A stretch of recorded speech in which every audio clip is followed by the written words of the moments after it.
Entonces, y que la arena decante significa que va a estar sedimentando en el fondo del canal, ¿no? Entonces, si sedimenta, entonces, en principio quita área libre para el transporte del caudal, ¿no? Y segundo, velocidades muy bajas también propician que dentro de esa arena depositada, ¿sí? O material depositado, empiece a crecer plantas, ¿no? O sea, esto no es poco común, ¿no? Se ven que en canales de muy baja pendiente y que dan bajas velocidades, el material deposita y en esos depósitos empieza a crecer plantas, ¿no? ¿Por qué? Porque ese material también tiene también arcilla, un material también fértil.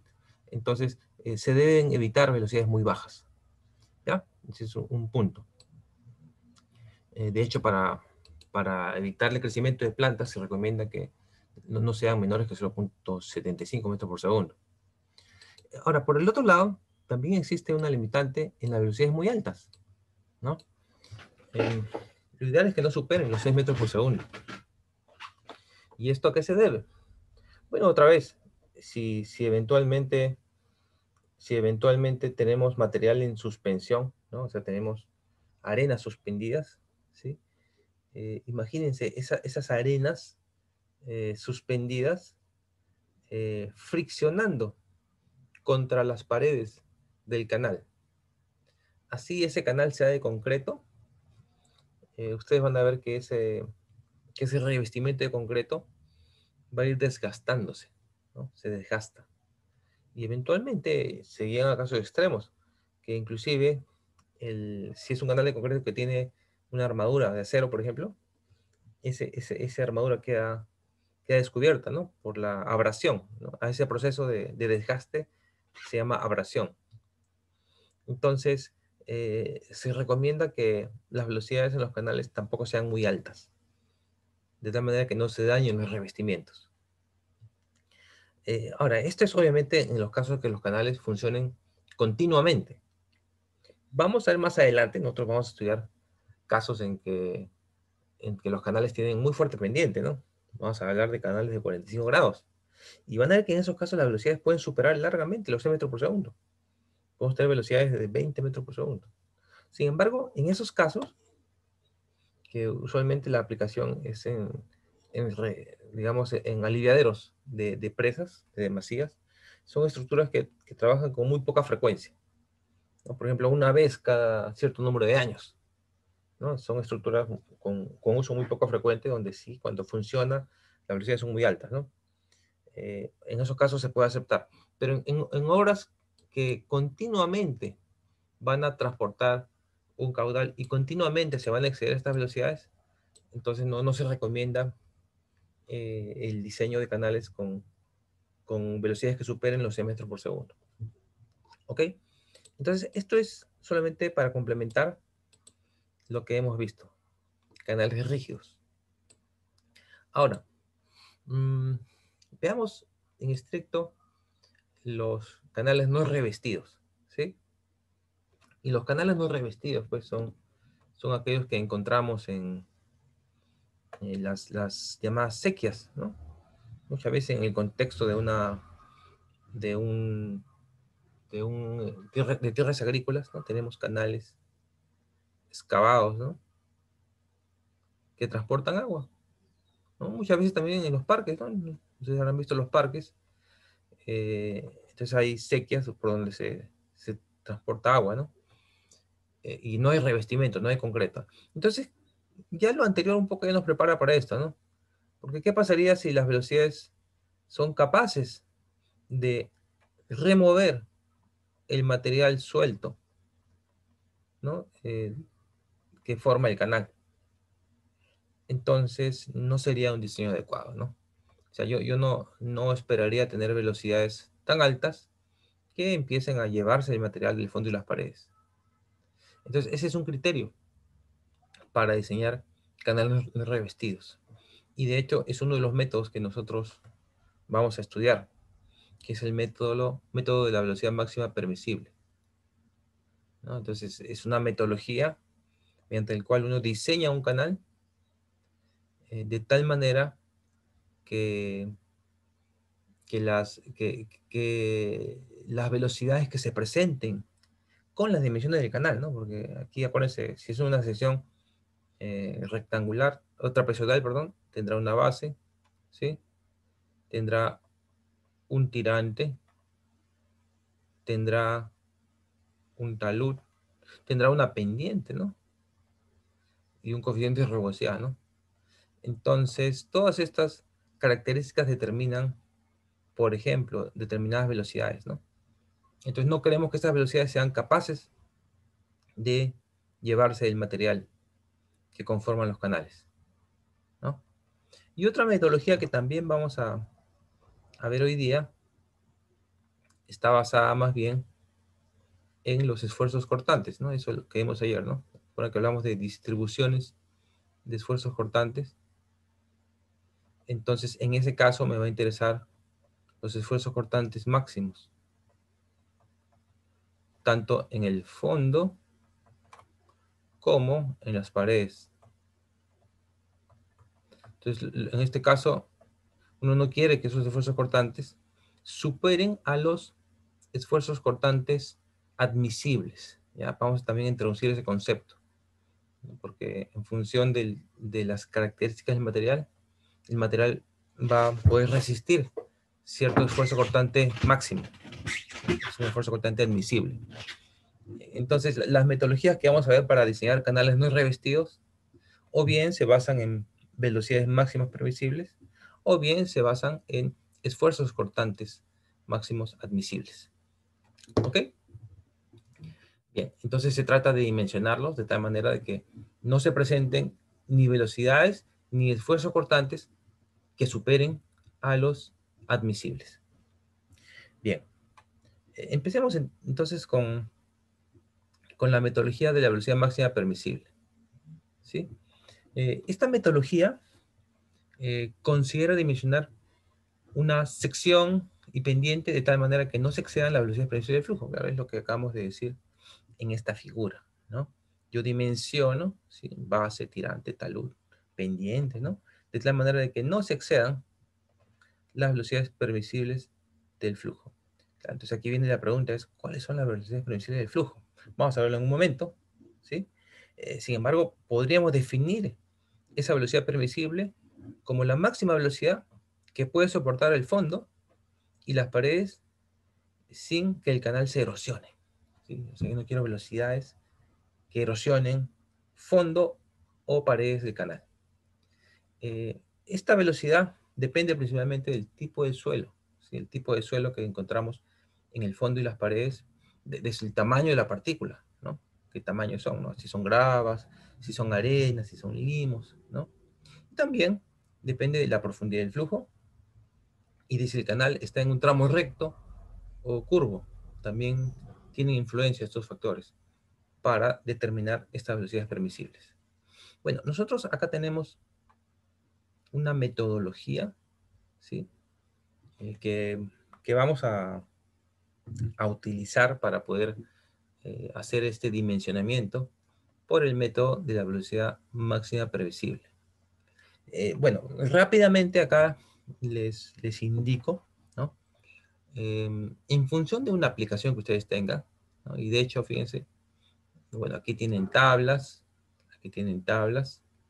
y aquí tenemos también una aplicación, ¿no? Por ejemplo, una aplicación típica de este tipo, ¿no? Empleando el método de la velocidad permisible, ¿sí?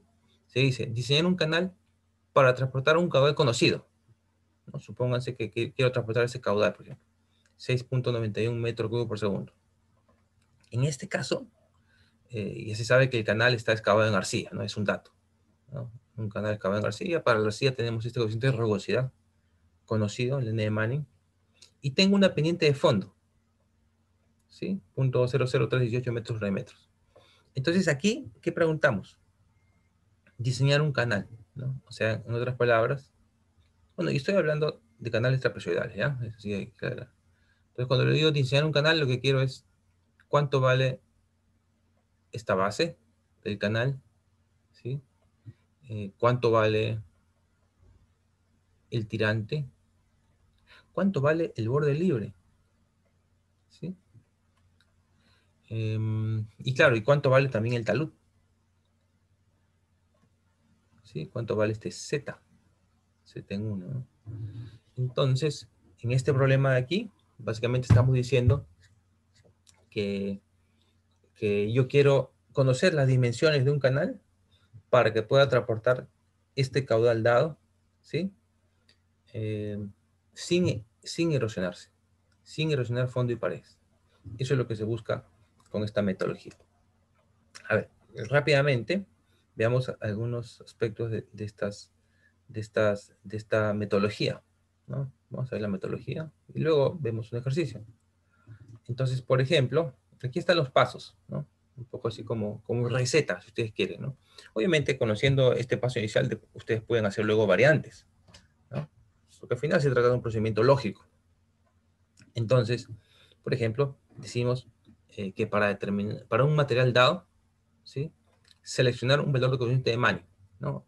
Vamos a suponer, pues, que es el problema que, que hemos planteado, ¿no? Que teníamos un caudal dado, ¿sí? Un caudal dado, teníamos una pendiente dada, ¿sí? Bueno, en nuestro problemita acá, también un dato era caudal, pendiente. En este caso decíamos el material en el cual se excava el canal, ¿no? O sea, es también conocido el tipo de material, ¿no?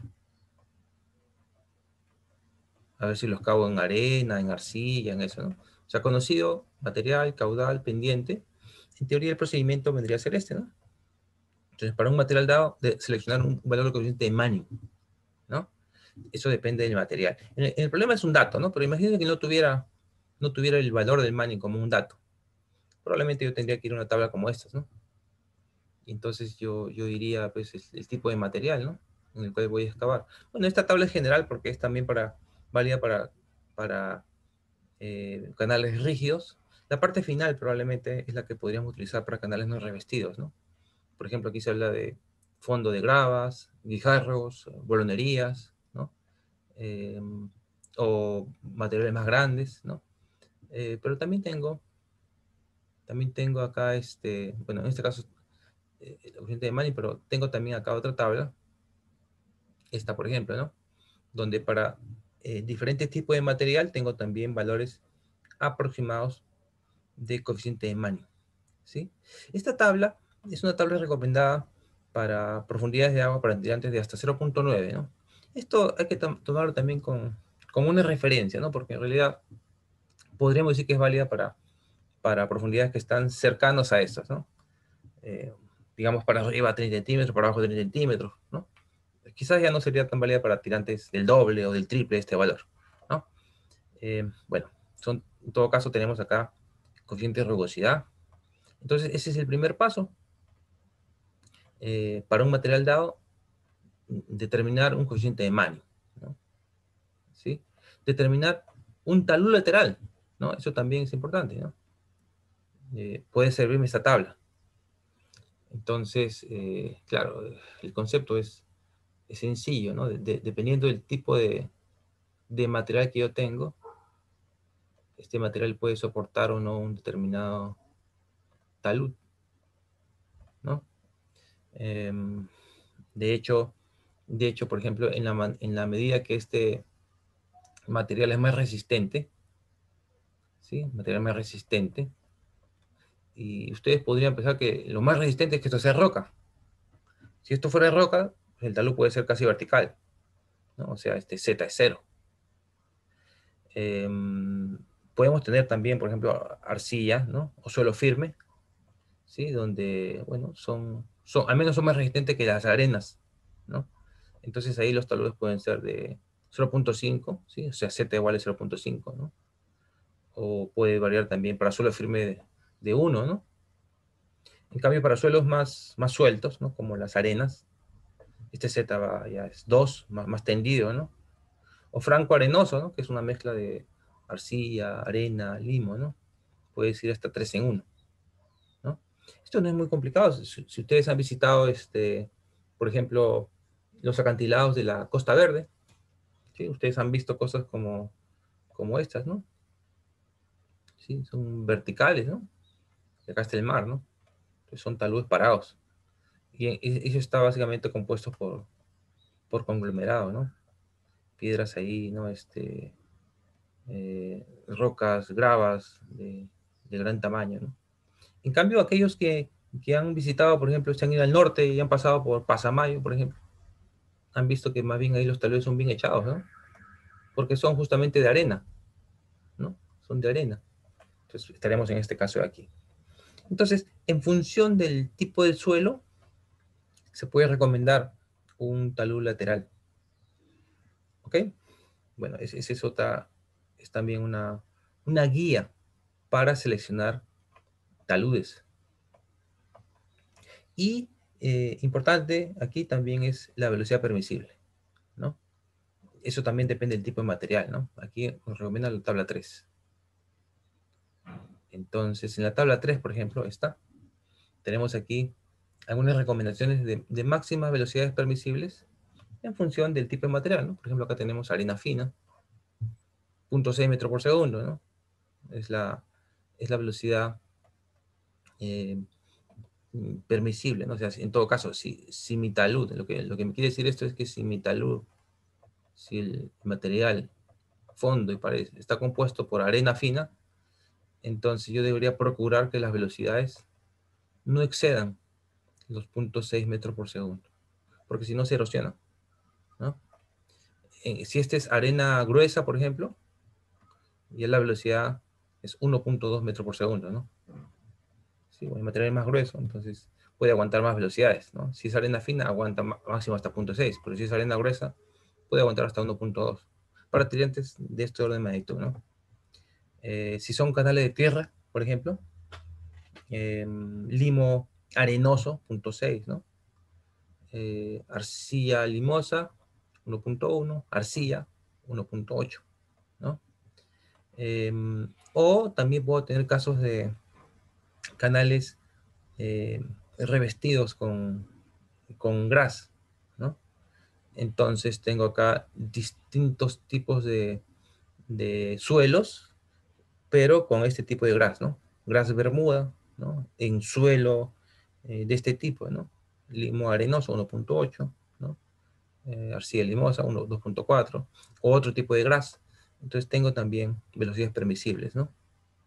O por ejemplo acá es roca de pobre calidad, ¿no? Usualmente roca sedimentaria, ¿no? Entonces tengo acá arenisca, arenisca suave, 2.4 metros por segundo, ¿no? O roca de buena calidad, por ejemplo, puede aguantar hasta 6.1, ¿no? O sea, esta es una recomendación del cuerpo de ingenieros, ¿sí? Y bueno, y similar a esta otra tablita que les había mostrado ya, esta es la de Fortier y Scobie, igual, en función del tipo de material, tengo también velocidades máximas permisibles. Aquí es interesante porque aquí hace referencia a dos casos, ¿no? Uno es agua clara, ¿sí? Y el otro es agua con limo coloidal, ¿no? O sea, agua con material suspendido, en todo caso, ¿no? Entonces, por ejemplo, para las aguas claras, las máximas velocidades previsibles es 0.46. En cambio, si el agua estuviera turbia, podría aguantar mayores velocidades permisibles, ¿no? Usualmente el agua clara es mucho más erosiva que el agua turbia, ¿no? Entonces, por eso es que las velocidades máximas con agua clara son menores que con aguas turbias. Y bueno, entonces podemos seguir también estas recomendaciones, ¿no? Aquí, aparte de indicar las velocidades, también se dan los esfuerzos cortantes, ¿no? Esfuerzos cortantes en el fondo, ¿no? Entonces, y acá igual, no se espera que los esfuerzos cortantes superen los 1.30 newtons sobre metro cuadrado. En cambio acá, no se espera que excedan los 3.6. O sea, si yo tengo un canal no revestido, ¿no? Excavado, ya sea en arena fina, por ejemplo, arena fina, ¿no? Y el agua es clara, ¿sí? Entonces la máxima velocidad que yo recomendaría sería 0,46. En cambio, si es arena turbia, ¿sí? Con limo coloidal, 0,76. Y para refuerzos cortantes, 1,30 y 3,60, ¿no? Bien, entonces estas son otras recomendaciones que se pueden plantear. Entonces, todo esto se hace en el primer paso, ¿no? Entonces, se define un coeficiente de Manning, un talud y una velocidad permisible. Por esta metodología, ¿no? Bueno, luego de esto, ya el procedimiento es un poquito más algebraico, ¿sí? Está orientado ya a generar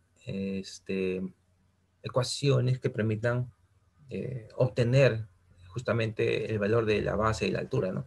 Vamos a poner acá un ejemplo esquemático, ¿no? Si yo tengo aquí un canal que tiene una base B, que es lo que quiero hallar con ustedes.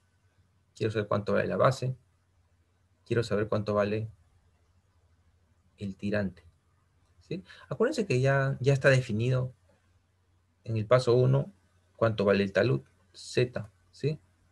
Está definido también la rugosidad del canal, ¿sí? Inclusive la velocidad, ¿no? Entonces, en el paso 2, del paso 2 al 4 es básicamente un procedimiento algebraico, ¿no? Que es una propuesta inicial, de repente ustedes podrían hacer sus variaciones, ¿no? Pero, por ejemplo, acá se dice, por ejemplo, determinar el radio hidráulico requerido de la fórmula de Manning, ¿no? O sea, quiere decir que de la fórmula de Manning, que ustedes conocen, que es B igual R a la 2 tercios por S a la 1 medio entre N, ustedes podrían despejar el radio hidráulico, ¿no? ¿Qué sería en este caso? Pues B por N entre S a la 1 medio, todo elevado a la 2 tercios, ¿no? Acuérdense que ya conocen la velocidad, conocen N, conocen la pendiente, o sea, podrían calcular el radio hidráulico, eso es lo que dice acá, ¿no? Luego, dice calcular el área de flujo, ¿no? ¿Cuánto es el área hidráulica? Y esto lo saben, pues, con la ecuación de continuidad, ¿no? Caudal es velocidad por área. Por lo tanto, si Q es igual B por A, pues el área simplemente sería caudal entre la velocidad, ¿no? Ya tienen ambas, ¿no? Tienen ya caudal, tienen velocidad, ¿no? Eso es lo que dice el paso 2, ¿no? En el paso 3 dice calcular el perímetro mojado. Bueno, perímetro mojado sabemos que es área entre el radio hidráulico, y de hecho ustedes ya conocen cuánto vale el área y cuánto vale el radio hidráulico, lo calculó previamente, ¿no? Ese es el paso 3. El paso 4 es básicamente ya el planteamiento de las ecuaciones que me permiten calcular B y Y, ¿no? En esencia, acá nos dicen que eh, vamos a relacionar estas variables B y Y, por ejemplo, con el área y con el perímetro mojado. Por ejemplo, a ver, nosotros sabemos por geometría, pues, ¿no? Que el área, voy a colocarlo acá, disculpen, pero T, ¿se acuerdan ustedes, no? Es B más 2 veces Z por Y, ¿no? Por geometría. Por lo tanto, el área es la semisuma, ¿no? De la base con la altura, ¿no? Esa semisuma sería B más ZY, y eso multiplicado por Y, ¿no? Ese es el área, ¿ok? Y por otro lado, ahora, en principio, veamos esta ecuación. En esta ecuación, el área es conocida, ¿cierto? Ya lo hemos calculado previamente. El talud también es conocido. Entonces, esta ecuación, llamémosla alfa, tiene dos incógnitas.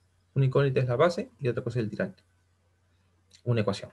Y la otra ecuación sería asociar el perímetro mojado. El perímetro mojado, que el valor lo conocemos, ¿no? En función de B y Y lo podemos expresar, ¿no? ¿Cómo sería? Sería B más 2 veces, ¿sí? Y acá sería por Y, por la raíz de 1 más Z cuadrado, ¿no? Esto es simplemente álgebra, ¿no? Esa es la expresión beta. Entonces, fíjense, acá el perímetro lo conocen, que lo habíamos calculado previamente. Z es conocido. Entonces la incógnita acá es B y Y. Por lo tanto, fíjense, de alfa y de beta tengo dos ecuaciones con dos incógnitas. Entonces, la solución de estas ecuaciones me va a dar el valor de B y de Y, ¿no? Que es justo lo que yo quiero calcular, ¿no? Ese es en esencia el paso 4. Entonces, de este paso 4, yo voy a arribar con dimensiones de B y de Y. Obviamente el talud ya se conoce, ¿no? Y obviamente el caudal también lo conozco. Entonces yo podría aquí calcular el borde libre, ¿no? Con el método que ya conocemos, ¿no? Entonces calculo el borde libre. Y ya está, ¿no? Ya tengo el dimensionamiento de mi canal con, con estas metodologías, ¿no? ¿Esto está claro para todos, señores? ¿Alguien tiene una pregunta, alguna duda?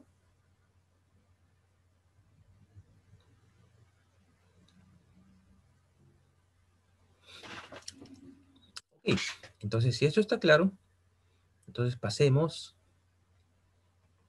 al ejercicio, que es el que planteo acá. ¿Ok? Entonces, me gustaría darles un tiempo para que ustedes planteen o traten de resolver este ejercicio, ¿no? Les doy unos 5 minutos, traten de plantearlo, de resolverlo, ¿sí? Y es básicamente seguir la metodología que acabo de explicarles, ¿ok? Bien, ustedes tienen ya esta separata está colgada. Voy a dejar acá, voy a dejar acá esta vista. O de repente ustedes ya han hecho unos pantallazos, pero voy a dejar esto aquí para que ustedes puedan plantear ese ejercicio, ¿ya? Entonces le dejo 5 minutos, a ver, ¿qué tal? ¿Qué obtenemos? ¿Qué obtenemos? ¿Ok? Gracias.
Ok, jóvenes, ¿cómo les fue?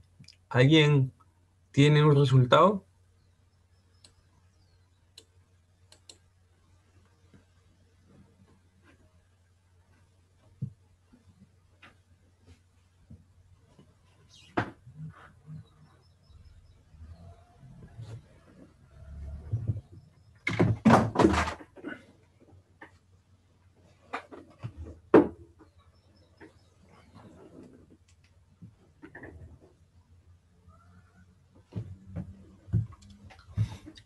A ver, veamos la solución. Ya, veamos la solución de este ejercicio. Bueno, esta vez no tengo un PPT, tengo aquí un Excel, ya, pero básicamente sigue la metodología. Aquí he colocado a la derecha los pasos y aquí a la izquierda el procedimiento, ¿no? Acá están los datos, ¿no? Caudal, Manning, pendiente. El primer paso era básicamente definir, en este caso, ¿no? El coeficiente de Manning, el talud y la velocidad permisible, ¿no? Bueno, en nuestro problema el Manning era un dato, ¿no? Entonces no tengo que definirlo. Lo que sí tendría que definir es el talud y la velocidad permisible. El talud, eh, como dijimos, se podría hacer en función del tipo de suelo que tenemos, ¿no? Y acá tenemos arcilla firme, ¿no? Entonces nosotros hemos trabajado con la tabla 2. La arcilla firme tiene taludes de 1.2 en 1, perdón, 0.5 en 1 a 1 en 1, ¿no? Nosotros hemos trabajado con un talud de 1 en 1, que es lo más conservador, ¿no? O sea, mientras más tendido sea el canal, es más seguro. Yo de este rango me quedo con el más seguro, ¿no? Entonces, 1 en 1. Por eso colocamos aquí z igual 1, ¿no? Y la velocidad permisible, en este caso 1.8, lo sacamos de esta tabla, ¿no? Fíjense, para arcilla, ¿no? Es un canal de tierra de arcilla, la velocidad permisible 1.8 metros por segundo, ¿no? Entonces de acá tenemos la velocidad permisible de 1.8 metros por segundo. ¿Okay? Ese es el primer paso. El segundo paso, determinar el radio hidráulico de la fórmula de Manning, ¿no? Esta es la fórmula de Manning. Bueno, aquí estamos despejando el radio hidráulico de la ecuación de Manning, ¿no? ¿Sí?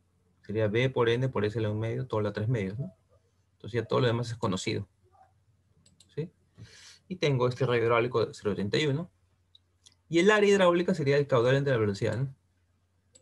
Caudal entre la velocidad. Y tengo ahí el área hidráulica, ¿no? Entonces ese es el segundo paso, ¿sí? El tercer paso, calcular el perímetro mojado. El perímetro mojado es simplemente área entre radio hidráulico. Y ese es 539, ¿sí? Y el cuarto paso eran las ecuaciones, ¿no? Que le decía, ¿no? Determinar el ancho del canal y el tirante en función de las expresiones para el área y el perímetro mojado, ¿no? Nosotros vimos aquí, ¿sí? Que la expresión alfa, ¿sí? Que sale de geometría me permite llegar el área, y la expresión beta me permite llegar el perímetro mojado. Ambas permiten calcular área y perímetro mojado en función de B y de Y. Bueno, esas ecuaciones son las que aparecen aquí, ¿no? Con ciertas adaptaciones, ¿no? Entonces, de esta ecuación para el área, reemplazando ya lo que es conocido, tenemos acá esta primera ecuación, ¿no? Bueno, el 384 con ustedes que es el área, ¿no? Este es el área, ¿no? Sería B por Y más Y cuadrado. Una ecuación con un incógnito, ¿sí? Y la otra expresión es para el perímetro mojado. Si conozco el perímetro mojado, que lo he calculado previamente, este es 539, ¿no? Y acá reemplazando lo que ya conozco, me queda B más 2.3 de Y. Entonces, por lo tanto, tengo estas dos ecuaciones con dos incógnitas, que las resuelvo. Bueno, en este caso tengo dos soluciones, 1.21 y menos 0.59, me quedo con el 1.21, ¿sí? Y con ese tirante tengo la base de 1.96, ¿no? Esta base pues puede salir de esta primera ecuación, ¿no? Conociendo el tirante, ahí la base, ¿no? Entonces tengo ya las dimensiones del canal. Y el quinto paso es el borde libre, ¿sí? Bueno, el borde libre aplica acá las metodologías que vimos el día de ayer, ¿no? Y entonces acá, por ejemplo, utilizo este gráfico. Ingreso con el caudal, que es 6.91, intersecto acá y tengo acá un borde libre de aproximadamente 0.75, ¿no? Y tengo acá 0.75. Entonces, de esta manera ya tengo todas las dimensiones del canal, ¿no? Que en esencia lo que estamos buscando es conocer cuánto vale B, cuánto vale y cuánto vale el borde libre. ¿Ok? ¿Está claro, señores, el procedimiento? ¿Alguien tiene alguna duda o pregunta?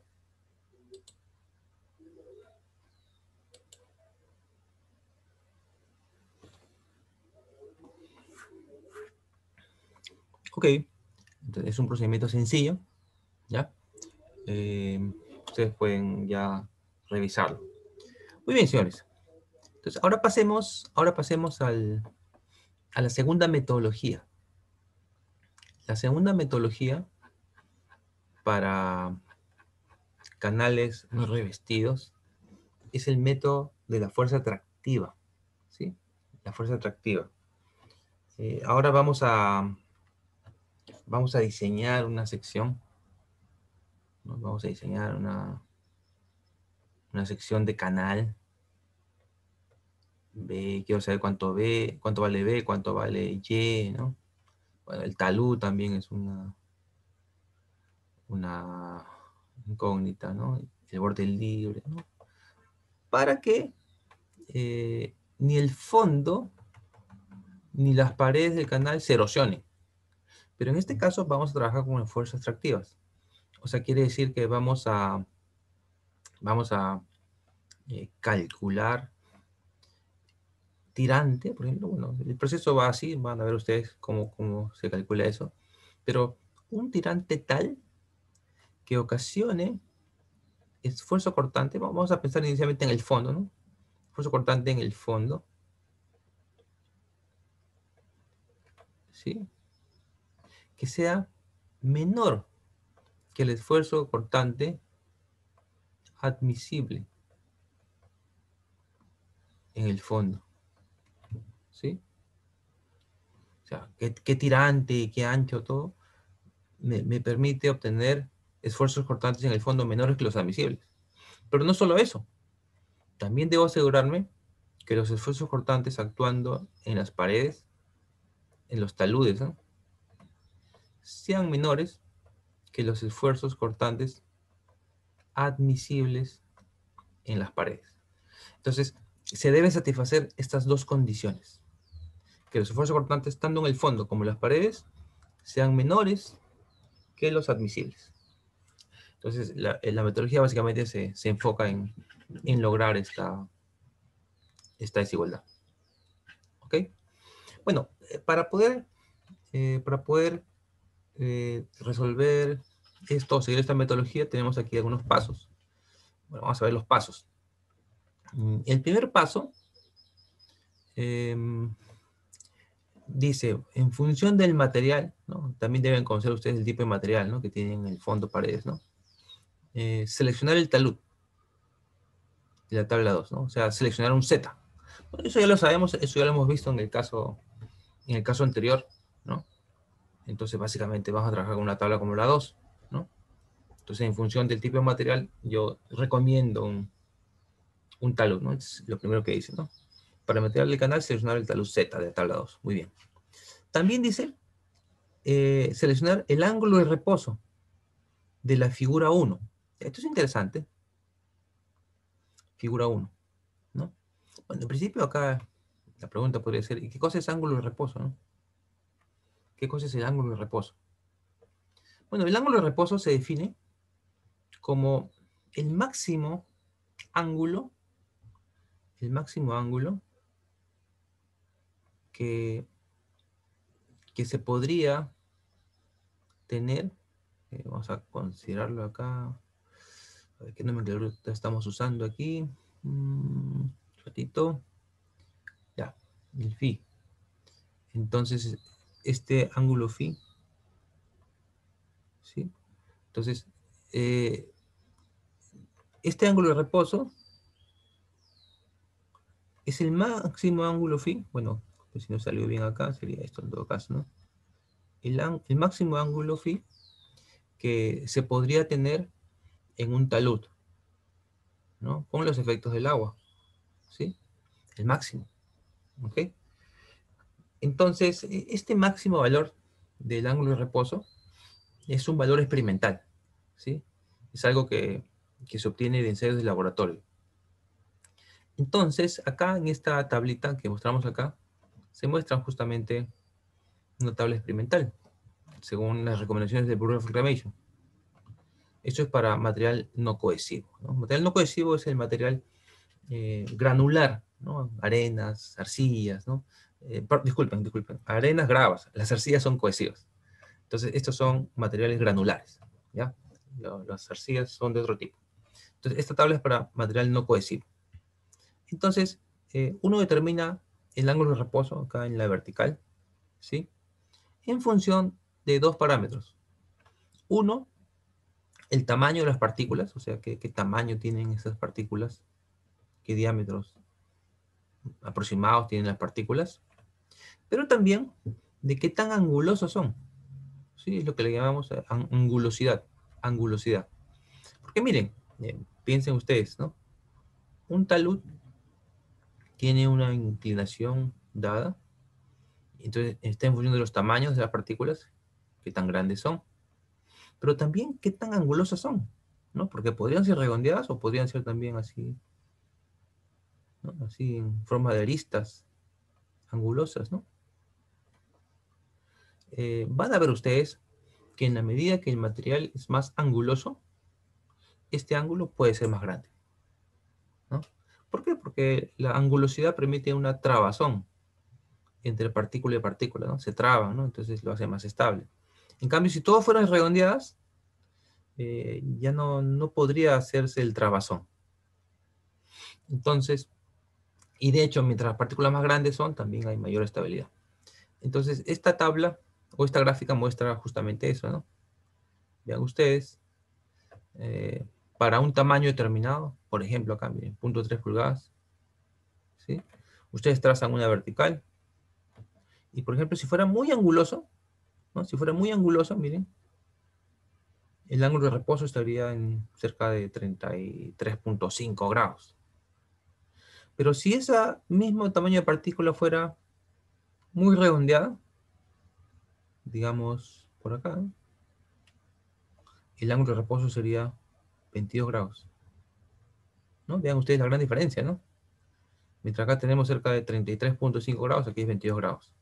Entonces, mientras la partícula es más angulosa, este ángulo de reposo es más grande. Entonces, el ángulo de reposo depende principalmente de esos dos aspectos: tamaño medio de las partículas y de angulosidad. ¿Ok? Muy bien. Entonces, seguimos en el paso 1. Ya sabíamos cómo calcular el talud. Ahora aquí sabemos cómo calcular el ángulo de reposo. Bueno, dicho ese paso, aprovecho para mencionar también acá. Acá, perdón.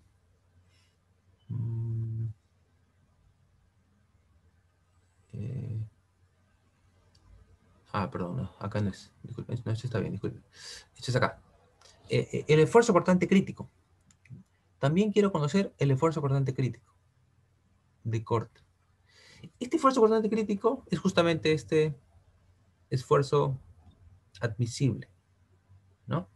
Piensen ustedes lo siguiente, ¿no? Bueno, el caso más sencillo es que ustedes tienen un canal longitudinal y el fondo está compuesto por material granular. Entonces la pregunta es, bueno, si por acá fluye agua, ¿no? Si acá fluye agua, entonces sabemos que el agua ejerce fricciones sobre el fondo, ¿no? Entonces, bueno, eso lo habíamos estudiado ayer, ¿no? Tenemos una distribución de esfuerzo cortantes y se genera un esfuerzo cortante en el fondo. Para un canal ancho, ¿no? Y en la parte central de los canales, este estado sub cero es gamma por Y por la pendiente, ¿no? Siendo Y el tirante, ¿no? Ese es el esfuerzo cortante actuante. Pero acá la pregunta es, ¿Cuál es el esfuerzo cortante crítico? El esfuerzo cortante crítico significa el máximo esfuerzo cortante que puede soportar una partícula en el fondo, ¿no? Ese es el esfuerzo máximo admisible. Podría ser que el esfuerzo cortante actuante sea menor que ese esfuerzo cortante admisible, ¿no? O sea, imagínense ustedes que este es el, vamos a llamarlo, tau admisible, ¿no? Imagínense que el tau sub 0, que es el actuante, es menor que el tau admisible. Bueno, significa que la partícula no se va a mover, porque el esfuerzo cortante no llega a superar el admisible. Pero si este tau sub 0 excede al admisible, entonces el fondo empieza a moverse. Ahora, esta es una situación no deseable para nuestros fines, que es el diseño de canales estables. Nosotros quisiéramos tener esto, que el esfuerzo cortante actuante sea menor que el admisible. ¿Ok? Entonces aquí, ¿cómo se calcula este esfuerzo admisible? Bueno, aquí estamos proporcionando una tabla, un gráfico, perdón, ¿no? También el Bureau of Reclamation, donde a partir del diámetro medio de las partículas, ¿sí? De las paredes o el fondo, ¿sí? Yo puedo obtener esta fuerza atractiva. Bueno, acá le llaman fuerza atractiva unitaria permisible, ¿no? Que es una fuerza atractiva unitaria es un esfuerzo cortante admisible, ¿no? O permisible. Entonces, por ejemplo, para diámetros de partículas mayores a 6 milímetros, ¿sí? Tenemos esta curva única, ¿no? Materiales más gruesos. Entonces, uno ingresa básicamente con el diámetro, traza una vertical, intersecta aquí, y acá lee en esta vertical, ¿no? Y lee acá el esfuerzo cortante admisible, ¿sí? Para diámetros más pequeñitos, ya afecta, influye el contenido de sedimento que tenga la corriente, ¿no? Entonces, para agua limpia tengo esta curva, para agua con bajo contenido de sedimento tengo esta otra, y con alto contenido tengo esta tercera, ¿no? Entonces, en función del contenido de sedimento que tenga el agua transportada por mi canal, yo trazo una vertical, le intersecto la curva y luego acá la fuerza atractiva admisible. ¿Ok? Bueno, esta curva está en libras sobre pie cuadrado. Y bueno, acá están los factores de transformación para otras unidades, ¿no? Kilogramos por metro cuadrado, newtons por metro cuadrado. Entonces, esta gráfica es válida para material no cohesivo, ¿no? No cohesivo. De hecho, también hay una recomendación. De hecho, esta curva podrían decir ustedes que es válida para canales rectos, ¿no? Sin embargo, si el canal ya es sinuoso, ¿sí? Ya hay algunas modificaciones en estos esfuerzos cortantes admisibles. Entonces, acá se recomiendan algunos factores de corrección, ¿sí? Para estos, para estos, mm, para estos esfuerzos obtenidos de esta manera. ¿Ok? Ahora, esto es para material no cohesivo. Para material cohesivo, el Bureau of Reclamation también acá recomienda una gráfica. Aquí estamos hablando de arcillas, ¿no? Básicamente ese es material cohesivo, ¿no? Entonces, en este caso, esta fuerza atractiva va a estar en función del porcentaje de vacíos, ¿no? O de la relación de vacíos que encuentran en el eje, ¿no? Ustedes saben esto de la mecánica de suelos, ¿no? Entonces, bueno, obtienen la relación de vacíos del material, ¿sí? Trazan una vertical e intersectan en el tipo de material que ustedes tengan, ¿no? Mm, ya sea pues arcilla suelta, arcillas arenosas, ¿no? Entonces ustedes intersectan el tipo de material que tengan y leen aquí la fuerza atractiva unitaria o el esfuerzo cortante admisible. ¿Ok? Bien, entonces estos son los dos casos, tanto para materiales cohesivos como para materiales no cohesivos. Eso, señores, es el paso 1, ¿no? El paso 1, ¿no? Entonces, en el paso 1 determinamos el talud, ¿sí? El Z, determinamos el ángulo de reposo, determinamos el esfuerzo crítico de corte, ¿sí? O esfuerzo cortante admisible, ¿sí? Son sinónimos. Entonces, paso 1. Paso 2. En el paso 2, lo que queremos hallar es el esfuerzo cortante admisible, pero en el talud, ¿sí? Miren, en el paso previo, nosotros obtuvimos el esfuerzo cortante admisible en el fondo, acá,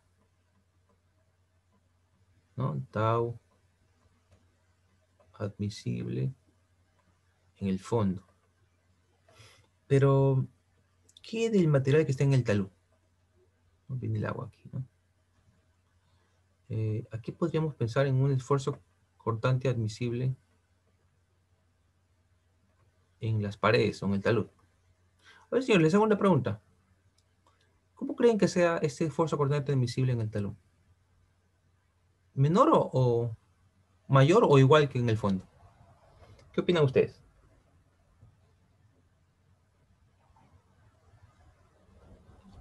Esta es una típica pregunta de un punto de mis exámenes, ¿no?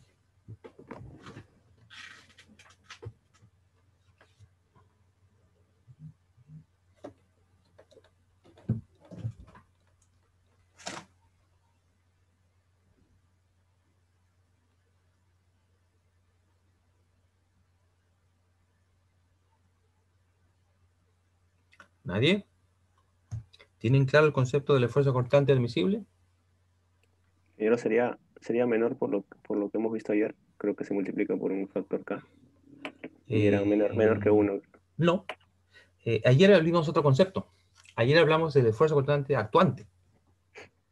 Aquí estamos hablando del esfuerzo cortante admisible.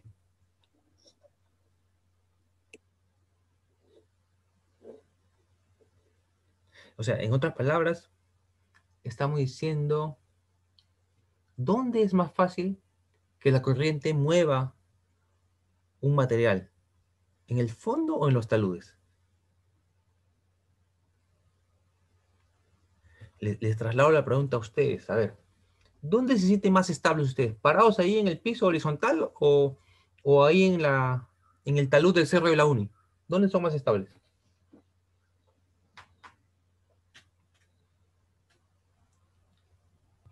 En el piso. Claro.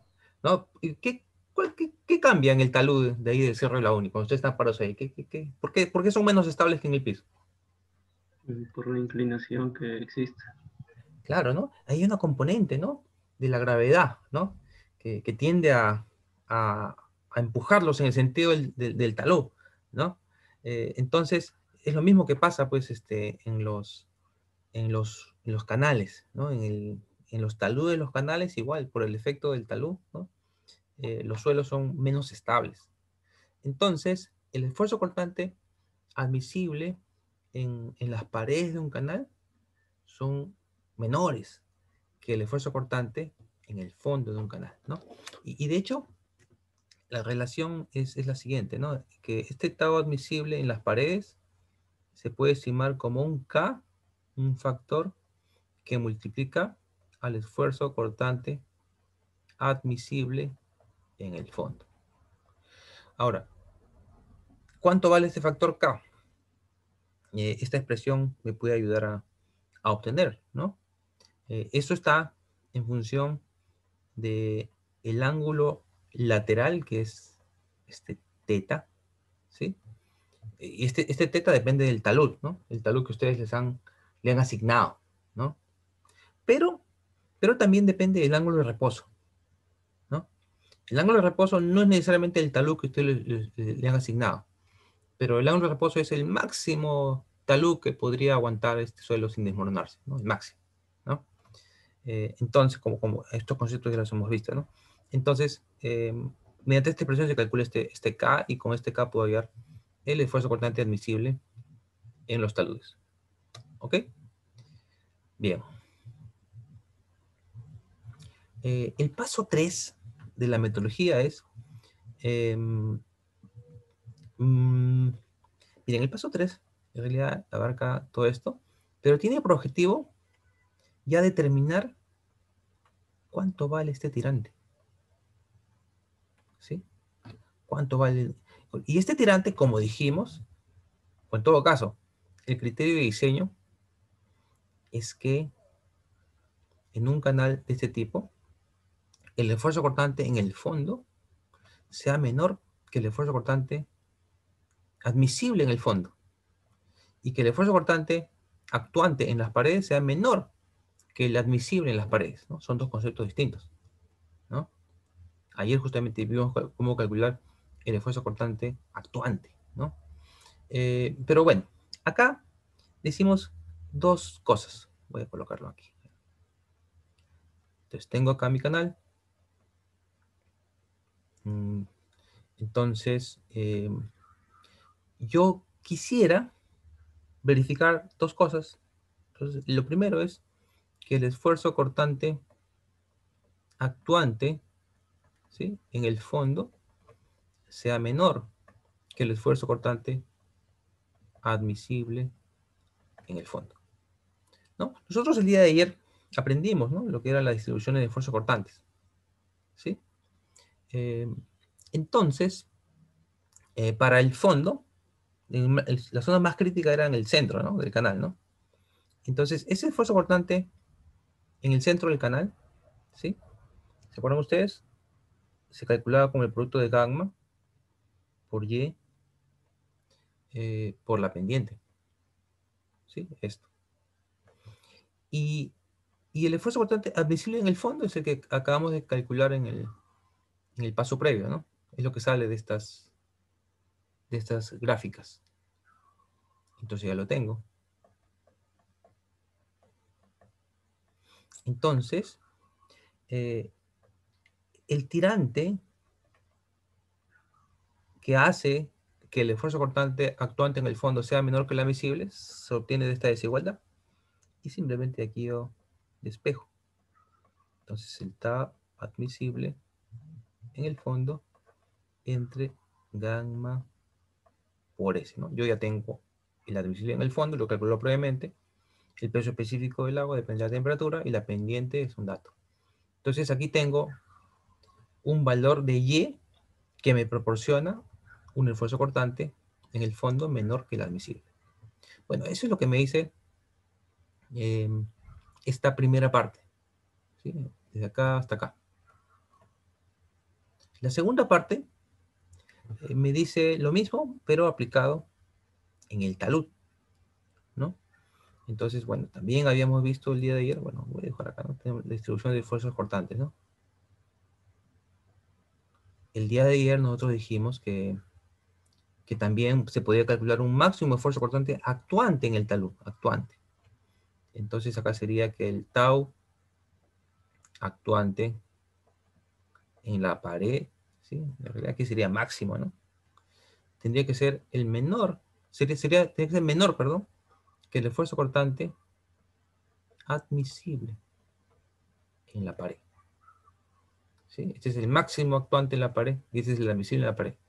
El día de ayer aprendimos cómo calcular este esfuerzo cortante actuante en la pared, ¿no? ¿Se acuerdan ustedes? Era un factor Z que multiplicaba al máximo esfuerzo cortante en el fondo, ¿cierto? Y eso era un gamma por Y por I. Y este Z, este factor, también lo vimos ayer, ¿no?, dependía del talud, ¿no? En función del talud que yo tenía lateral, tenía ese factor, el valor del factor. Ah, perdón ustedes, aquí me confundí. Para tener la misma nomenclatura, este factor acá es F, ¿no? F. Entonces, F por gamma por Y por I. Ese es el máximo esfuerzo cortante actuante en el talud. Y eso tendría que ser menor que el esfuerzo cortante admisible en la pared, ¿no? Y este esfuerzo cortante admisible en la pared también lo calculamos aquí, ¿no? Que era básicamente esta, ¿no? Un factor que multiplicaba al admisible en el fondo, ¿no? Los factores En este caso viene con esta fórmula, en este caso, ¿no? Entonces, de aquí obtengo que Y tiene que ser menor que tau admisible en la pared entre gamma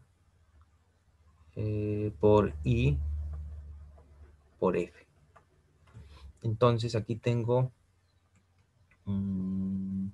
perdón, aquí tengo una desigualdad alfa y aquí tengo otra desigualdad beta. Entonces yo voy a elegir el Y que cumpla con ambas, ¿no? En realidad ni siquiera voy a elegir el Y, ¿no? Tendría que ser un valor menor que ese mínimo de estos valores de Y. Entonces, de esa manera obtengo un tirante que a su vez me permite que los esfuerzos cortantes en el fondo sean menores que los admisibles en el fondo, pero que también que los esfuerzos actuantes en las paredes sean menores que los esfuerzos cortantes admisibles en las paredes. ¿Ok? Eso es lo que me indica este paso 3. ¿Ok? Ok. Entonces, bueno, yo podría decir que finalmente yo tengo un tirante acá. Un tirante que cumple ambas desigualdades. Y el paso final es teniendo ya, bueno, acuérdense que ya en la sección ya tengo definido el tirante, ¿sí? Ya tengo definido el talud, tengo el caudal, tengo la pendiente. Entonces lo que me falta para terminar con esto es conocer cuánto vale la base. Entonces, para calcular cuánto vale la base, simplemente aplico una ecuación de Manning. ¿Sí? Ya conozco el n inclusive, ¿no? Y de acá despejo cuánto vale el tirante. Pero cuánto vale la base, disculpe. Y con el valor de la base ya tengo ya terminado mi diseño. ¿Ok? ¿Esto está claro? ¿Alguien tiene una pregunta sobre lo que hemos visto? Ingeniero, en la parte izquierda, cuando usted puso la fórmula del esfuerzo actuante en la pared, puso un factor por el peso específico, porque ¿El y actuante o el crítico? ¿O el admisible?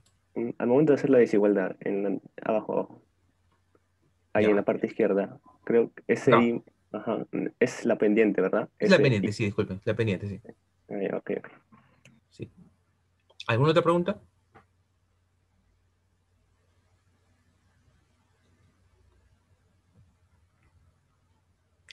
Bueno, a ver. Entonces, esta metodología, por ejemplo, me podría servir para resolver este problemita, ¿no?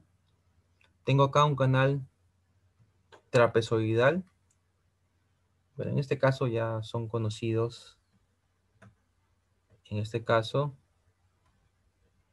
es un dato S talud, Z vale 3, ¿sí? Tengo el caudal de diseño, quiero transportar 30 metros cúbicos por segundo. Tengo la pendiente, ¿sí? Es conocido, el dato. Y tengo también la granulometría del material del canal, ¿no? 8 milímetros de diámetro. Me dicen que las partículas son moderadamente redondeadas y que el agua transporta sedimento a bajas concentraciones. Entonces me piden diseñar este canal.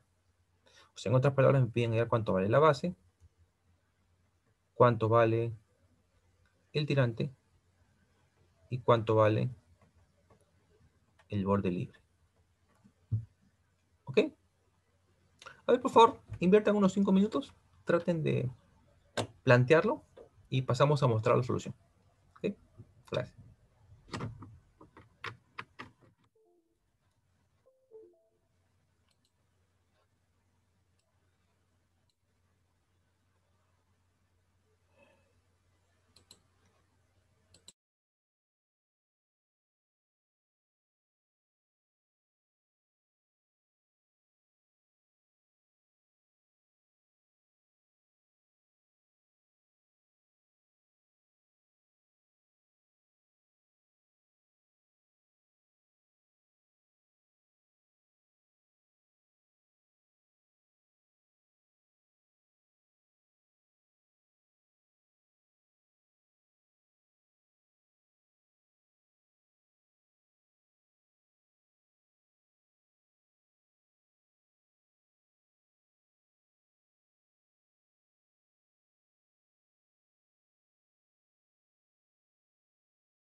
Ok, jóvenes, ¿algún resultado?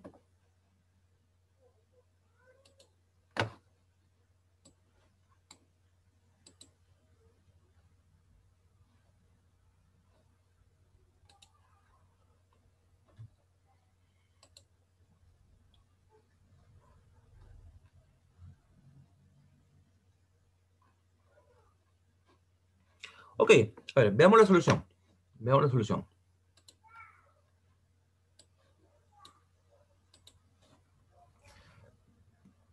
Este es el enunciado. Y aquí tenemos los datos, ¿no? Caudal, talud, pendiente, diámetro medio del material, coeficiente de Manning. Partículas moderadamente redondeadas también es un dato. Y también el dato de que los sedimentos son de bajas concentraciones. Bueno, acá igual, siguiendo la metodología, hemos empezado calculando el ángulo de reposo, ¿sí? Este ángulo de reposo, bueno, como lo dije, está en función de este gráfico. Ustedes ingresan con el tamaño de las partículas, que en este caso son 0.32 pulgadas, ¿no? Haciendo la conversión, ¿no? 31 pulgadas, ¿sí? Y con el dato de que las partículas son moderadamente redondeadas. Entonces, con el dicho diámetro, se hace una vertical, intersectan aquí en la curva de moderadamente redondeadas y tienen aquí una lectura para el ángulo de reposo, ¿no? Ese es el valor que tenemos acá, es 24.8 grados, ¿no? El que tenemos acá, 24.8 grados. Entonces, ese es el ángulo de reposo para este caso. El esfuerzo cortante en la base, ¿no? El esfuerzo cortante admisible o permisible en la base. En este caso, como es un material no cohesivo, utilizamos este gráfico, ¿sí? Y en este gráfico trabajamos con el diámetro de las partículas, que en este caso son 8 milímetros, acuérdense, trazan una vertical, intersecta con esta curva de aquí, única, y aquí en la horizontal pueden leer el esfuerzo cortante admisible, que en este caso es 0.15 libras por pie cuadrado, ¿no? 0.15 libras por pie cuadrado. Transformándolo tenemos a 0.73 kilogramos por metro cuadrado. Entonces ya tenemos también el esfuerzo cortante admisible en el fondo. Luego, para calcular el esfuerzo cortante admisible en el talud, necesitamos calcular el factor K. ¿Se acuerdan? Y ese factor K está en función del ángulo lateral, que depende del talud, que es conocido, y del ángulo de reposo. Entonces acá tenemos esta fórmula que está programada, que justamente utiliza los valores de el ángulo lateral y el ángulo de reposo, ¿no? Y es, en este caso K vale 0.65, y así calculamos el esfuerzo cortante admisible en las paredes, que es 0.48, ¿no? A ver, noten acá, en el fondo es 0.73 kilogramos por metro cuadrado en el fondo, ¿sí? Y en las paredes es 0.48, o sea, es menor, ¿no? Como lo que se espera. Bueno, el paso siguiente es, ya a partir de estas condiciones, ¿no? Para canales no revestidos, en el fondo se debe cumplir que este esfuerzo cortante actuante, que es gamma por Y por S sub 0, sea menor que el esfuerzo cortante admisible en la base. De aquí sale esta fórmula, ¿sí? Y de acá tenemos que el tirante debe ser menor a 2.93 para que los esfuerzos cortantes en el fondo no excedan a los permisibles. Para los taludes se debe cumplir esta condición, que también ya la explicamos, ¿no? En este caso es el esfuerzo cortante actuante en el talud. El factor multiplicado por gamma por Y por S sub 0 tiene que ser menor al esfuerzo cortante visible en las paredes. Entonces, para Z3, F es 0.85, ¿sí? Y de la desigualdad obtenemos que ese tirante tiene que ser menor que 2.26 metros, ¿no? Bueno, de las dos, de 2.93 y 2.26, elijo el menor, ¿no? O sea, el tirante tendría que ser menor que esto. Y de hecho aquí estoy colocando 2.2, ¿no? Porque la idea es que sea menor. Ahora, claro, alguien dirá, bueno, podría ser también 2 metros, ¿sí? Podría ser 1,80 m, sí, también, ¿no? Entonces, la idea es elegir un valor que me pueda convenir, ¿no? Que no esté muy lejos de este límite, pero que sea menor en todo caso que el límite, ¿ok? Entonces ya tengo el tirante.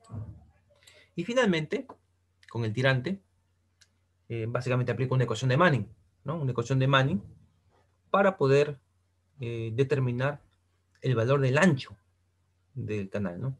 Bueno, aquí he programado la ecuación de Manning, ¿sí? Entonces ingreso aquí el tirante asignado. Aquí ustedes saben, en el Excel trabajo con prueba y error, ¿no? Entonces, básicamente aquí busco el valor de la base que me permita obtener un caudal de 30, ¿no? Por ejemplo, si la base fuera, por ejemplo, 5 metros, el caudal sería 24,65, ¿no? Entonces no es lo que yo quiero, ¿no? Entonces aquí lo que hago es una función objetivo, ¿no? Que, bueno, busca que este valor de f, este f, dicho sea paso, es la diferencia entre el que me sale de acá y el dato, ¿no? Que es 30, ¿no? Entonces, en esencia, pues, acá nosotros buscamos la función objetivo, ¿no? Buscar objetivo, y ese f tiene que ser 0, para lo cual debo cambiar el valor de b, que es básicamente 7 metros, ¿no? Entonces, finalmente, la base es 7 metros, el tirante 2,20 m, ¿no? Y bueno, acá también podría calcular un borde libre, ¿no? Con las metodologías que ya conocemos. Entonces, de esta manera tengo yo la solución con el método del esfuerzo cortante admisible. ¿Sí? ¿Está claro para todos esto? ¿Alguien tiene alguna pregunta sobre lo que hemos hecho?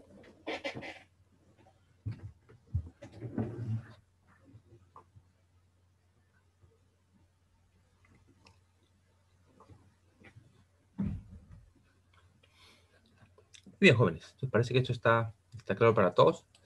Ok. Ahora, finalmente, yo ya quisiera ver el tema de sus trabajos. Acuérdense que su primer laboratorio lo presentan ustedes la semana que viene, ¿no? El próximo martes, o sea, de aquí a una semana. ¿Sí? De aquí a una semana. Entonces, bueno, el delegado no me ha enviado la lista que le pedí, ¿no? ¿Cómo están con eso, jóvenes? A ver, ¿me pueden comentar?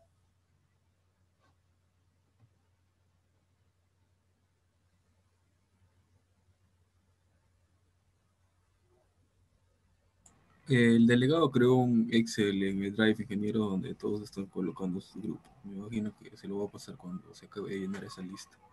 Ya, bueno, pero la idea era ver esto, ¿no? Inclusive, yo hasta esperaría que uno de ustedes ya me pueda presentar un esquema, ¿no? Un esquema para poder eh, comentar al respecto, ¿no? Y que sea como un input, porque acuérdense que de acá ustedes presentan de acá a una semana, ¿no? Entonces ya la idea es ya que ustedes, por ejemplo, tengan identificado en ese esquema cuál va a ser su válvula principal, ¿no? Su válvula secundaria, ¿sí? A ver, ¿está claro? ¿Alguien tiene alguna duda todavía sobre el trabajo? Ahora que tiene una semana nada más.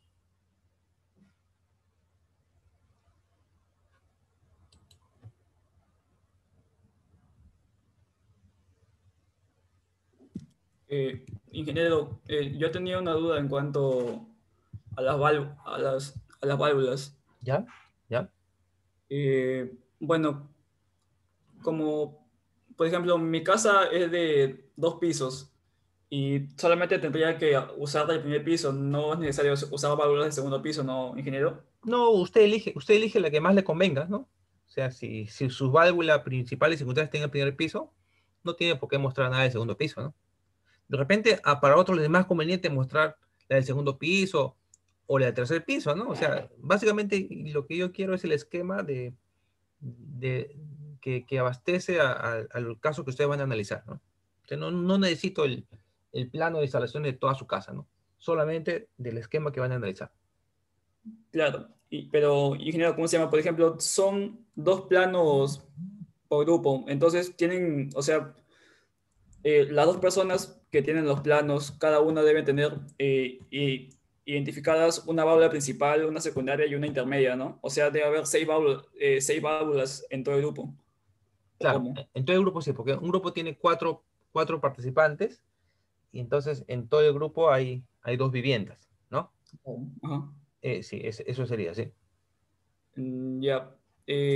Y en cuanto al punto uno, ingeniero del laboratorio, ¿podría explicarlo nuevamente?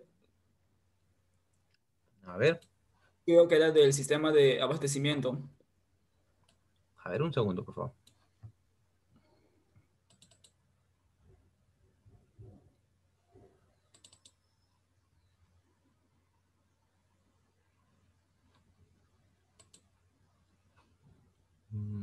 A ver, un momento.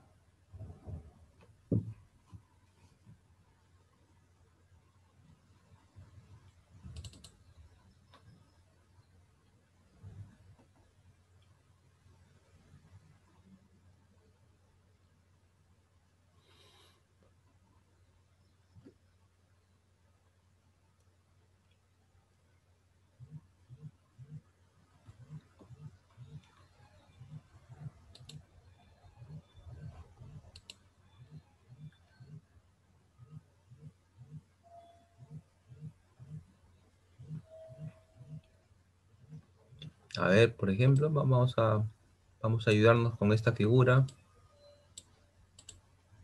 En la parte 1, decimos con la ayuda de los planos de instalaciones sanitarias de la vivienda de dos integrantes, elaborar un esquema de sistema de abastecimiento, ¿no? Y distribución del agua. ¿Ya? ¿Cuál es su pregunta? ¿Qué significa elaborar dicho esquema? ¿Esa es su pregunta? Sí, ingeniero. Ya, ¿Cómo elaborar un esquema? en esencia quiero esto, no necesariamente en planta, o sea, no necesariamente espacial, ¿no? Ya. Podría ser, por ejemplo, podría ser algo como esto, ¿no? Por ejemplo, si usted vive en un edificio, aquí se muestra, por ejemplo, ese es un piso del edificio, y acá se muestran 4 departamentos, pero a mí me bastaría con que usted muestre el esquema de su departamento que involucra a sus válvulas que usted ha elegido, ¿no? Por ejemplo, mire, aquí el flujo ingresa a este piso por esta tubería, ¿no? Entonces ingresa por acá, ¿sí? Imagínense que aquí, que en este caso, la válvula principal es aquí, lo de la cocina, ¿no? Sí, esta es la cocina. La secundaria puede ser esto, pues, ¿no? Aquí este baño, ¿no? Entonces usted tiene acá la principal y tiene una intermedia entre la fuente de abastecimiento y la principal, que sería esto, la secundaria, ¿no? Entonces usted dibujaría un plano así como este, ¿no? Donde se note esta tubería que viene por acá y llega aquí a la principal, ¿sí? Pero también jala aquí a la secundaria, ¿no? ¿Sí? ¿Me entiende? Eh, sí, ingeniero, pero, o sea, una consulta. Cuando usted se refiere, por ejemplo, ahí, su válvula principal, se refiere a una válvula de la cocina, no se refiere en sí al caño, o me estoy equivocando. Válvula, acuérdese, significa un dispositivo que sirve para controlar la salida del agua. Entonces, puede ser el caño de su cocina, puede ser el caño de su baño, puede ser la ducha, por ejemplo, ¿no? O sea, válvula es eso, ¿no? Claro. ¿Sí? Eh, ¿Está claro? eh, sí, ingeniero. Entonces, básicamente nos pide, o sea, por ejemplo, yo tengo mi plan en PDF, o sea, tengo que dibujar, mostrar la distribución de tuberías de mi casa. O sea, Claro. De la con porción de su vivienda que usted va a analizar. allá, de la porción nomás, no es necesario de toda la casa. Como es. No, Ya. no, claro que no. ¿Sí? ¿Entiende? Sí, ingeniero. ¿Ok? ¿Alguna otra pregunta? Ingeniero, una consulta. Sí. Entonces, creo que había entendido mal al inicio yo. Entonces, lo que tengo que hacer es medir el caudal y la presión que tiene un punto de agua de mi casa, ya sea del baño o lavandería. ¿En eso consiste? Claro, pero de la principal, ¿no? Ese punto, usted decía, aquí estamos diciendo, si usted decide, por ejemplo, que ese punto sea de la cocina, este de acá, está bien, Ya. porque el de acá, pues hay un intermedio que es esta de acá, ¿no? Pero si usted decide erróneamente que el principal es, por ejemplo, este que está acá, bueno, podría ser, miren, a ver, le pongo este caso acá, miren. Usted podría elegir, póngale que este es el principal para usted, ¿no? ¿Cuál sería su secundario? Debería ser un intermedio, ¿no? Y de hecho aquí el intermedio es el que va acá al water. Entonces, no es muy conveniente, ¿no? Porque usted no va a poder hacer mediciones aquí en este water, ¿no? La idea sería que el principal sea una válvula, un caño, y el secundario sea también otro caño, ¿no? Entonces usted tiene que elegir en función de la configuración que tenga su vivienda, un principal que es un caño y un secundario que también es un caño. ¿Ok? Es que en mi caso, por ejemplo, en mi casa viene desde el medidor, ¿no? Primero afuera en el medidor Ya, muy está bien, la válvula check principal, de perfecto. ahí se bifurca una misma tubería, se bifurca a un baño, a la cocina y a otro baño. Muy bien. Y finalmente termina en un tanque elevado. Ahí es lo que me complica es identificar cuál sería la válvula A principal, ver, la dice que secundaria. la tubería va sale de la tubería, y de ahí esa tubería, a ver, ¿usted tiene su plano ahí consigo? Lo tengo en arquitectura, lo que me falta es levantar el de sanitarias, pero con mis padres ellos me han explicado, ellos han construido Ya, y ellos se recuerdan, ¿no? Cómo era la ya. configuración. Sería interesante si usted me lo puede mostrar para poder entenderlo. Y, Ingeniero, A ver, manden mi pantalla le entonces. voy a dejar, le voy a compartir, ¿ya? Un momentito. Ya.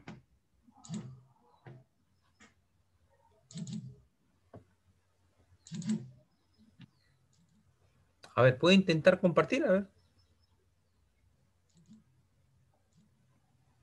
Está cargando el AutoCAD, un momento, por favor. ya. Pero intente compartir su pantalla, a ver si se puede. Lo que tenga, para mostrar. Ya.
Montoya. El debate era sobre las propuestas.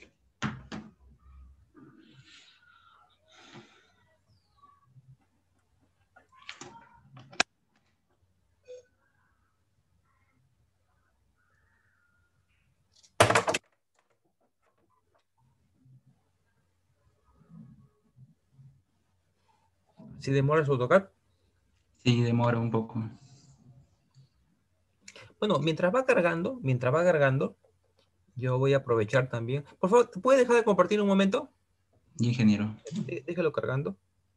Mientras va cargando, también yo estuve ahí pensando también en este esquema que me dijeron varios de ustedes que no tienen planos y estas cosas, ¿no? Miren, ese es un esquema que hicieron un grupo el ciclo pasado, ¿no? Porque casi todos tuvieron sus planos, pero un grupo el ciclo pasado no tuvieron planos. Entonces lo que hicieron fue lo siguiente, ¿no? Bueno, a ver, ustedes pueden tener su vivienda, ¿no? Bueno, en este caso, este joven tenía su vivienda que tenía, me parece, 3 pisos y tenía una azotea. No tenía sus planos, ¿no? Entonces ahora les muestro el plano de la azotea, ¿no? Una azotea, pues una azotea que no tiene nada, ¿no? Una azotea no tiene, usualmente, no tiene elementos, ¿no? Entonces lo que estos jóvenes hicieron fueron, bueno, hicieron un poco el papel de gasfiteros, ¿no? Crearon ahí en su azotea un esquema, ¿no? Un esquema ahí con tuberías antiguas que tenían, ¿no? Y entonces colocaron ahí un esquema, ¿no? Tendieron una tubería, ¿sí? Y aquí colocaron una válvula principal y acá una secundaria, ¿no? Miren, ¿ah? No, no, obviamente no tuvieron que construir una vivienda ni nada, simplemente con tuberías antiguas que tenían, ¿no? Ellos crearon el sistema, ¿no? Entonces tenían ahí una tubería principal, ¿no? Una válvula principal que vendría a ser esta y una válvula secundaria. Ingeniero, no está compartiendo por eso la pantalla. Ah, disculpen ustedes. Disculpen ustedes. Ah,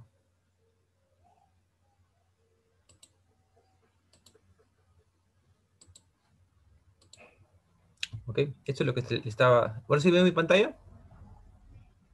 Sí, ingeniero, sí se ve. Entonces, bueno, acá les mostraba la vivienda de 3 pisos, una elevación. Y esta es la azotea. Entonces, en la azotea ellos construyeron eso, ¿no? No sé cómo hicieron, pero empalmaron una tubería. Esta línea acá roja que ven ustedes es una tubería que ellos tenían ahí almacenadas, ¿no? Usadas inclusive, ¿no? Entonces ellos tendieron esta tubería, ¿sí? Y acá tenían la válvula principal. Colocaron una válvula principal, o sea, hicieron un trabajo de gasfiteros ellos mismos, ¿no? Y acá tenían también, colocaron también una tubería, ¿no? Entonces ya tienen su sistema, pues. Tienen su válvula principal, su caño principal y su válvula secundaria, ¿no? Entonces hicieron la medición, pues, en la azotea de su vivienda, ¿no? ¿Por qué? Porque no tenían planos, no tenían conocimiento de cómo era el esquema, ¿no? Entonces, eso es algo también que podrían hacer, ¿no? Aquellos que no tengan sus planos, que no hayan encontrado una salida para poder cumplir con los requerimientos, podrían hacer esto, ¿no? Entonces, aquí pueden utilizar, pues, elementos usados, ¿no? Tuberías usadas, ¿no? Y armar su esquema, pues, de tal manera que tengan ustedes su válvula principal, su válvula secundaria y su punto de abastecimiento, ¿no? ¿Sí? ¿Sí me entienden? O sea, esto podría ser una salida, ¿ya?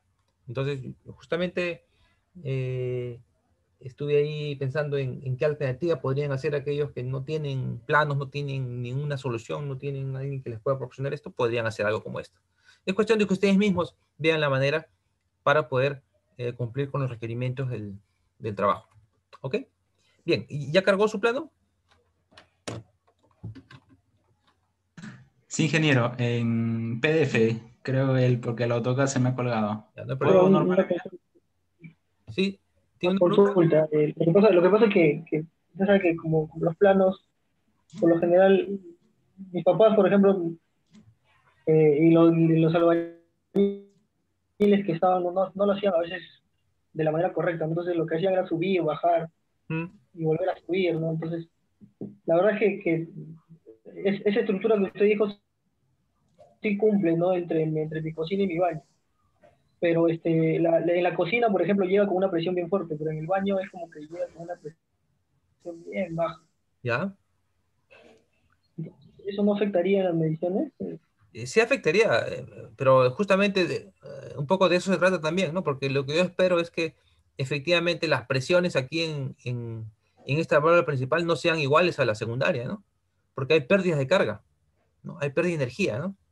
Entonces, en principio, en el primer laboratorio, ustedes van a hacer mediciones, pero en el segundo van a hacer cálculos. Entonces, la idea va a ser contrastar, pues, las mediciones con los cálculos, ¿no? Ahora, trate de que si usted elige un sistema como esos o crea un sistema como estos, es que no haya muchas bifurcaciones por acá, por allá, ¿no? Porque esas bifurcaciones adicionales son las que ocasionan eventualmente mayores pérdidas. ¿Ok? Ya, Sí, ingeniero, está bien. ya, a ver. Ahora sí voy a dejarle compartir mi pantalla. Ya, a ver, por favor, comparte su pantalla. De ingeniero, ya compartí, ¿se puede ver? A ver, todavía no lo veo. Y ahora sí ya veo. Veo su AutoCAD. Sí, ya abrió recién el AutoCAD. Ok. Ya, lo que anoche me ha estado contando mis padres, que son los que han construido, Ya. es que acá está ubicado el medidor. O sea, por acá viene el agua. Se ha vuelto a colgar. Aquí, viene por aquí, y aquí es donde se dobla el tubo en dos. Ok.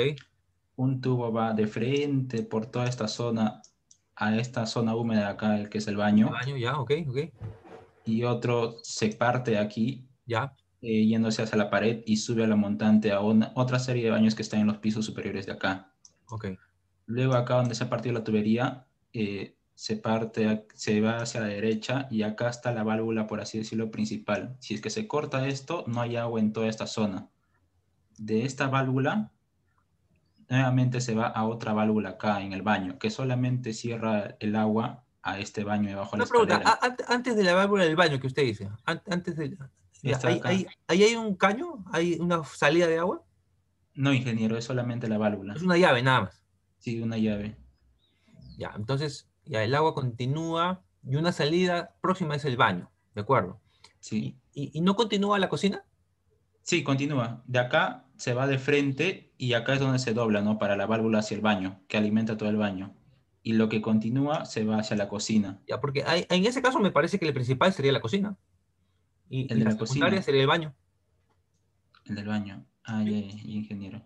Entonces, y de acá continúa de frente. Sí, puede continuar, pero eso ya no hasta me llegar importa, a la ¿no? lavandería. Claro. O si ¿Podría usted hacer las quiere, mediciones si usted aquí? quiere, la principal puede ser también la lavandería y la secundaria puede ser la cocina también. Pues eso elíjalo usted. ¿Cuál les es más conveniente, ¿no? Solo uno de ellas dos, ¿no? Claro. Y ingeniero. ¿Afectaría en algo los cálculos si es que por acá o sea, el problema de mi casa es que no hay agua todo el tiempo tampoco. Okay. Y no, como es por válvula Che, creo, arriba en el tanque, eso sí no me he explicado muy bien. No sé cuándo hay y cuándo no hay agua, porque cuando hay agua, normal viene desde afuera, pero cuando no hay agua, hay un tanque en el tercer piso, en esta zona de arriba, que es la que da agua a toda la casa. Me imagino que, claro, las presiones en ambos momentos van a ser diferentes. Ok.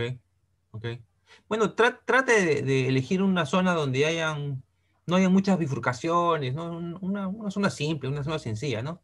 Entonces, de repente más les conviene las iniciales, ¿no? Su baño y su cocina, ¿no? Que están más alejados de las otras zonas, ¿no? Ingeniero. ¿Ok? Sí, Bien, entonces, esto es jóvenes, ¿no? O sea, este es un ejemplo, ¿no? De las cosas que pueden plantearse, pero el tiempo es corto, entonces, por favor, yo espero que me envíen esto ya pronto. Si ustedes deciden hacer el esquema, la construcción que les dije en su azotea, donde sea, pues también indíquenlo ahí, ¿ya? Pero, por favor, espero que esto me lo envíen máximo el día de mañana, ¿ok? Entonces, con eso ya tenemos ya esto claro y seguimos avanzando. Igual, cualquier pregunta que tenga, por favor, escríbanme, ¿sí? Y bueno, y eventualmente también voy a poder revisarlo el día lunes, ¿no? Pero ya queda muy corto porque ustedes presentan el martes, ¿no? Entonces lo ideal es que ustedes tengan ya preguntas ya. Entonces, por favor, envíenlas por correos y cualquier cosa podemos aclarar. Bien. Bien, jóvenes. Entonces nos quedamos acá. El día de mañana tenemos nuestra práctica, nuestra cuarta práctica y continuamos con el curso. ¿Ya? Muchas gracias, jóvenes. Ingeniero, no consulta. La práctica solamente viene hasta lo que hicimos ayer, ¿cierto? Hasta lo que hicimos ayer, sí, así es. ¿Ya? Ok, gracias. Gracias. Hasta luego. Gracias.